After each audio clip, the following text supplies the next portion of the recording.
Isang sikat na vlogger at snake hunter patay nang matuklaw ng isa sa pinakadelikadong ahas sa buong mundo, ang Eastern Green Mamba. Binansagan siya bilang Steve Irwin ng South Africa at katulad ni Steve, natapos din ang buhay ni Graham Dingo Dinkelman dahil sa isang trahedya. Isang hindi inaasahang pangyayari na kagagawan ng isang makamandag na ahas na matagal na niyang inaalagaan. Kamusta Kien Nation? Ako po si Roy Z and welcome sa Kien Thoughts. Kung hilig mo mga ganitong uri ng videos, mag-like at mag-subscribe para lagi kang updated sa ating mga susunod na upload. Noong October 2024 ay binawian ng buhay ang isang sikat na YouTube and TV personality, si Graham Dingo Dinkelman, dahil mismo sa mga hayop na kanyang minahal at inaalagaan. Si Dingo ay hindi lamang basta isang wildlife handler at snake hunter. Isa siyang storyteller, tagapagtanggol ng mga reptiles at walang sawang tagapagsulong ng conservation. Siya ay maituturing na isang passionate conservationist, wildlife expert at isang taong inialay ang buong buhay sa pangangalaga at pagprotekta sa ilan sa pinakadelikadong hayop sa ating mundo. Dahil sa kanyang malakas na boses, nakakahawang pagtawa at pusong malapit sa mga hayop, nakabuo siya ng global following sa pamamagitan ng YouTube, Instagram at iba pang mga social media platform at iba't ibang mga public appearances sa telebisyon. Pero higit pa sa pagpapakita ng kahalagahan ng wildlife, layunin din niyang iligtas ang mga ito. Madalas din siyang nagtuturo sa mga lokal na komunidad tungkol sa mga makamandag na mga ahas o ang pagsagip sa mga endangered reptiles. Sa kanyang mga YouTube videos, makikitang madalas na hawak niya ang mga makamandag na mga ahas. Ipinapakita niya rito ang kanyang mga alaga, katulad din ng mga buhaya at ng isang giraffe sa kanilang bahay. Ngunit dahil sa kanyang passion sa mga makamandag na hayop na ito, laging nalalapit sa panganib ang kanyang buhay dahil sa tuwing hahawak siya sa makamandag na ahas, isang pagkakamali lamang ay siguradong pwedeng buhay niya ang maging kapalit nito. Noong hapon ng October 27, 2024, nasa KwaZulu-Natal, South Africa si Dingo Dinkelman. Ayon sa mga reports, nasa gitna siya ng isang routine handling operation sa ilan sa mga ahas sa kanyang private collection. Mga makamandag na mga species na matagal na niyang inaalagaan at ipinapakita sa publiko. Kasama na rito ang isang Eastern Green Mamba, isa sa pinakakinatatakutang ahas sa buong mundo. Hindi pa rin malinaw kung paanong nangyari ang pagkakatuklaw ng ahas sa kanya. Pero ayon sa mga malalapit na mga tao dito sa lalaking ito, inaayos lamang daw ni Dingo ang pwesto ng ahas sa enclosure nito. Isang bagay na paulit-ulit na niyang ginagawa noon pa man. Ngunit sa isang iglap, mas mabilis pa sa kisap mata, kinagat siya ng isang Eastern Green Mamba sa kanyang braso. Alam na kaagad ni Dingo na malubha ang kanyang sitwasyon ng mga oras na yon. Ang Green Mamba ay isang highly venomous species ng ahas na native lamang sa coastal regions ng Eastern Africa. Ito ay isa sa pinaka-nakamamatay na ahas sa buong mundo. Ang kamandag nito ay kayang pumatay ng isang tao sa loob lamang ng 30 minutes kung hindi malalapatan ng karampatang lunas. Sinisira kasi nito ang nervous system at nagdudulot ng paralysis, respiratory failure at cardiac arrest. Dahil dito, agad namang kumilos ang kanyang team para lapatan siya ng first aid at agad din na tinawagan ang emergency services sa kanilang lugar. Pagkatapos nga ay dinala siya sa ospital ng Hillcrest area sa KwaZulu-Natal.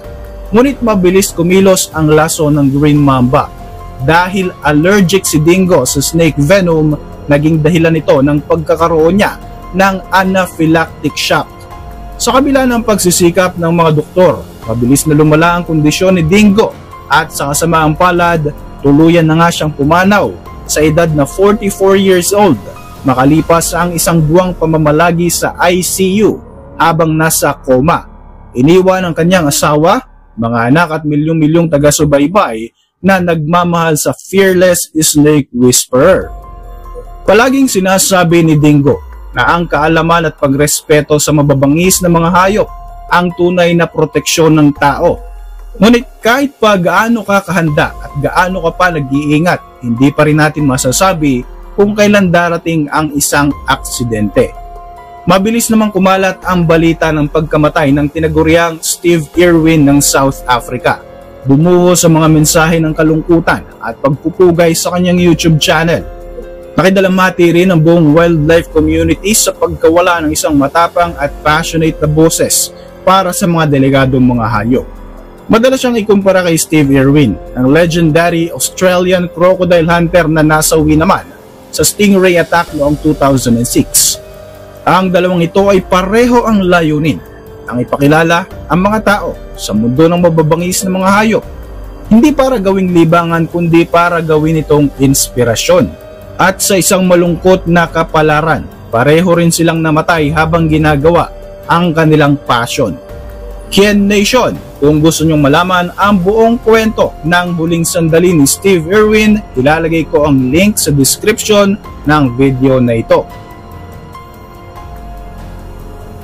Ang pagkamatay ni Dingo Dinkelman ay isang malaking pagkawala, pero ang kanyang adhikain ay patuloy na nabubuhay.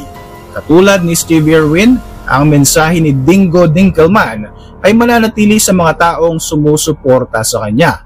Ang pagprotekta at ang pag-intindi sa wildlife ay hindi isang option, ito ay isang obligation.